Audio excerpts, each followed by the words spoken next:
Although women are not the lead post holders within the Mafia and the anti-Mafia movement, the roles they play are crucial for each organisation to run smoothly. Women in general remain secondary in their roles, but this does not mean that they are not active at some level. This seems like a natural progression given that a driving force within Italian society is Catholicism, which is driven by men. The aim of this podcast is to give an overview of the role of women and how their actions have affected the Mafia and the anti-Mafia movement. Women take flights with drugs taped to their bodies, enter loveless marriages in order to maintain gang alliances, and press automatic weapons into their teenage sons' hands to ensure the completion of a vendetta. This is not true for all women, however, and alternatively they unite on the feminist left to press charges against assassins, whilst risking ostracism and death to do so. There are three types of women to consider: those who connive, those who are complicit, and those who rebel, the latter of which will be discussed in more detail later in this podcast. The Mafia adhered to a strict code of honour enshrined in the protection of the integrity of the family. Given the power of Catholicism and the centrality of the family within Italian life, it is essential for women to remain secondary and express their own opinions in line with that of their male counterparts. This could shed some light on the secrecy up until Bruschetta gave evidence surrounding this high-functioning organisation. To speak the truth publicly could not only have threatened the security of the Mafia family, but also shattered the bedrock of the kinship family. Women had to not only think about the protection of the Mafia, but the threat of violence or even death on their own sons and husbands if they were to break the Mafia code of silence. In this case, Riddick's theory of maternal thinking could be applied, because women may have remained silent in order to protect their sons and husbands. It could also explain why Mafia families intermarry. This widens the net and necessity for silence. Women were aware of their position, and to threaten this by breaking the code of silence could threaten kinship bonds. In November 2007, a code of conduct likened to the Ten Commandments was found in the possession of Salvatore Piccolo. There are three important points to highlight from this discovery. Firstly, the likening of the Mafia structure to that of a religious organisation. As previously mentioned, Catholicism is held dear within Italy as a country and would not be challenged for fear of challenging the very bedrock of society. In turn, the Mafia commandments are falsely using the weight of religion to empower them. This biblical overtone also leads one to assume a historical existence. It is easy to put a barrier between the Mafia and modernity and resign their existence to history, leading the general public to lack concern for their activities. This false consciousness only serves to reinforce the omerta, as it appears to be working in strengthening the fortress which surrounds the Mafia. Breaking said code will lead to mortal peril of families, children and wives, again a threat which is strengthened by its link to religion and the punishment of Jesus on the cross. Most importantly in this podcast, the Ten Commandments in reference to women can be broken down to reveal their true implications. 1. Never look at the wives of friends, which is a Victorian value reminiscent of a public-private split, inferring women should be hidden within a private setting. 2. Wives must be treated with respect.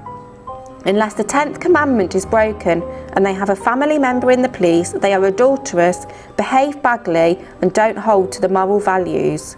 This is again fulfilling of Victorian moral values and religious overtones in that women should not only be hidden and silent, but should also be pure and virtuous. Finally, and most contradictory in the commandment, which states that always being available for the needs of the Cosa Nostra is your first concern, even if your wife is giving birth. This directly contradicts the commandment stating that women must be respected, and in fact highlights a woman's status as secondary and makes clear that any respect she gains is at a man's discretion and has biased conditions placed upon it. The first woman who is noted to have come forward to give evidence to the state was one Serafina Battaglia, whose son was murdered in 1962. This timing coincided with the state's willingness to listen to personal accounts in order to gain an insight into Mafia activities. With many more women coming forward in the next decade, it is important to note that protection was not offered then and is still being fought for now. Combined with women's knowledge of the corruption and links which the Mafia had within the police force, their bravery in coming forward is a strong message to be heard. This, however, does not always translate through the decades, and a dip in confidence of women in the authorities can be seen in the case of Rita Atria. These ideologies can also be witnessed in the case of Rita Atria, who at the age of 17 committed suicide following the death of her father and brother at the hands of the Mafia. She sought solace in the former prosecutor Paolo Borsellino, but after his death, also at the hands of the Mafia, she felt so isolated that to her, her only option was death. This chillingly echoes the sentiments of prosecutor Giovanni Falcone, who said, "One dies generally because one is alone, or because one gets involved in a game which is too big.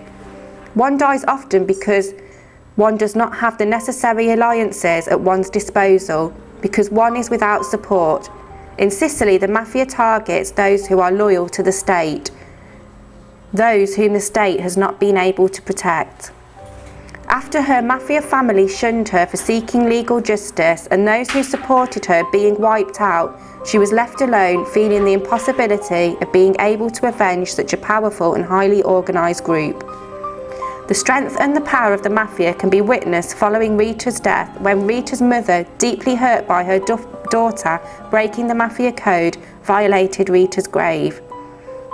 In some cases, the power of the Mafia is greater than a mother's love. This contradicts Riddick's theory of maternal thinking, who set out to show that the power of maternal feelings is stronger than that of violence and the Mafia. Either I do away with myself or I make a new start. So I decided to live and to fight. I washed my face and braced myself and went out to do battle.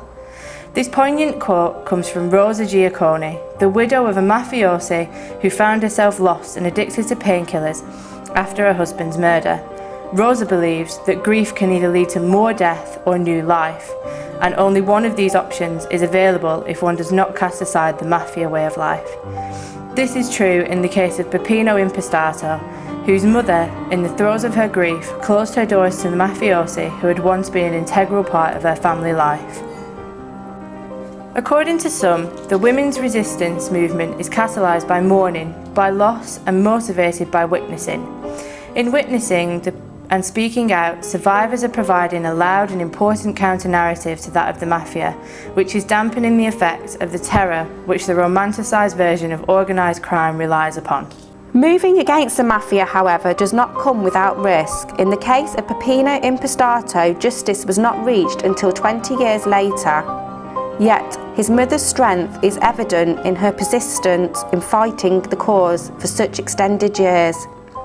The Peppino Impastato Research Centre was set up a year before his murder and is continued today within their family by members of his family and volunteers, which is central in perpetuating the imagery of opening the door to the public while it remains firmly closed to the Mafia. Further evidence of how strong bonds can be broken down by the anti-Mafia fight is evident when we consider that the house of Peppino's murderer is literally 100 steps from his family home. This would have been an intimidating omen when the fight for justice began in 1978. However, today the house is owned and used by the anti-Mafia movement to illustrate how Mafia bonds are dissolving whilst the fight against them remains strong. Women are killed just for their association with the anti-Mafia movement, such as the wives of prosecutors in the Maxi trial who were murdered in the 80s. Women are not only used as scapegoats for trafficking and prostitution, but their bodies and ultimately their lives are used to send powerful messages to the anti-Mafia movement, yet the fight continues. Present movements include both middle and working class women who lead and organise conferences, public events and talks within education facilities. They continue the legacy of those wives, mothers and sisters of victims of Mafia crimes, led by Rita Costa, the widow of a prosecutor killed in 1979. Rita Costa made clear how forgetting is the most useful tool in the Mafia's arsenal, and how the association of Sicilian women against the Mafia will continue to fight in order to make sure they are never able to utilise it.